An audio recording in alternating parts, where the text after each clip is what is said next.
ಇವತ್ತು ಇಡೀ ನಮ್ಮ ಕರ್ನಾಟಕ ತಲೆ ತೆಗೆಸುವಂತ ಕೆಲಸವನ್ನು ಕೂಡ ಮಾಡಿದ್ರು. ಈಗ ಯೋಧನೆ ತಪ್ಪು ಮಾಡಿದ್ರು ಈಗ ಬೆಳಕಿಗೆ ಬಂದಿದೆ. ಇದಕ್ಕೆ ಸಂಬಂಧಪಟ್ಟಂತೆ ಕನ್ನಡ ಪರ ಸಂಘಟನೆಯವರು ಕೂಡ ಒಟ್ಟಾಗಿ ಹೋರಾಟವನ್ನು ಕೂಡ ಮಾಡಿದ್ರು, ಕನ್ನಡಿಗರ ಪರ ನಿಂತಿದ್ರು. ಇದ್ರ ಬಗ್ಗೆ ಮಾತಾಡೋಕೆ ಕನ್ನಡ ಪರ ಹಿರಿಯ ಹೋರಾಟಗಾರರಂತ ವಾಟಾಳ್ ನಾಗರಾಜ್ ಅವರು ನಮ್ಮ ಜೊತೆ ಇದ್ದಾರೆ. ಬನ್ನಿ ಕೇಳೋಣ.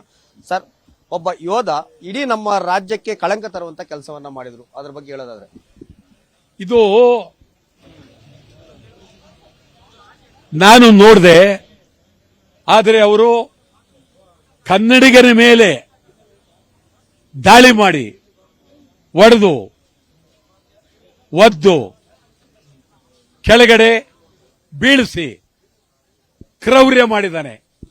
ಮಾಡಿ ಕನ್ನಡಿಗರ ಮೇಲೆ ತಾನು ಮಾಡಿದಂತ ದೌರ್ಜನ್ಯವನ್ನ ಕನ್ನಡಿಗರ ಮೇಲೆ ಒರೆಸಿದ್ದಾರೆ. ಕಣ್ಣಾರೆ ನೋಡಿದಾಗ ವಿಂಗ್ ಕಮಾಂಡರ್ ಕನ್ನಡಿಗರ ಮೇಲೆ ಹೊಡೆದಿದ್ದಾನೆ, ಒದ್ದಿದ್ದಾನೆ. ನ್ಯಾಯಾಲಯಕ್ಕೆ ಅವನನ್ನ ಕರ್ಕೊಂಡೋಗ್ಬೇಕು, ಜೈಲಿಗೆ ಕಳಿಸಲೇಬೇಕು, ಅವನ್ನ ಗಡಿಪಾರ್ ಮಾಡಲೇಬೇಕು.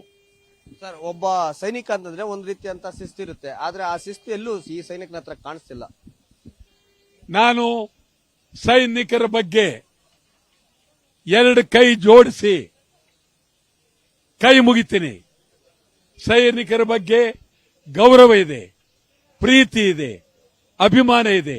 ಆದರೆ ಈ ವ್ಯಕ್ತಿ ವಿಂಗ್ ಕಮಾಂಡರ್ ನಡೆದುಕೊಂಡಂತ ರೀತಿ ನೀತಿ ಇಡೀ ಸಮಾಜಕ್ಕೆ ಅಗೌರವ, ಅತ್ಯಂತ ತಲೆ ತಗ್ಗಿಸ್ತಕ್ಕಂಥ ರೀತಿ ಆಗಿದೆ.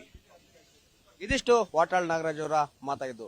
ಏನ್ ವಿಂಗ್ ಕಮಾಂಡರ್ ಏನು ಬೋಸ್ ಏನೆಲ್ಲ ಅವಾಂತರವನ್ನ ಮಾಡಿದ್ನೋ ಆತನ ವಿರುದ್ಧ ಈಗಾಗಲೇ ಪೊಲೀಸ್ ಠಾಣೆಯಲ್ಲಿ ಕೂಡ FIR ಕೂಡ ದಾಖಲಾಗಿದೆ. ಇದೆಲ್ಲದ್ರ ಬಗ್ಗೆನೂ ಕೂಡ ಏರ್ಫೋರ್ಸ್ ನ ಹಿರಿಯ ಅಧಿಕಾರಿಗಳು ಕೂಡ ಮಾಹಿತಿಯನ್ನು ಕೂಡ ಕಲೆ ಹಾಕಿದ್ದಾರೆ.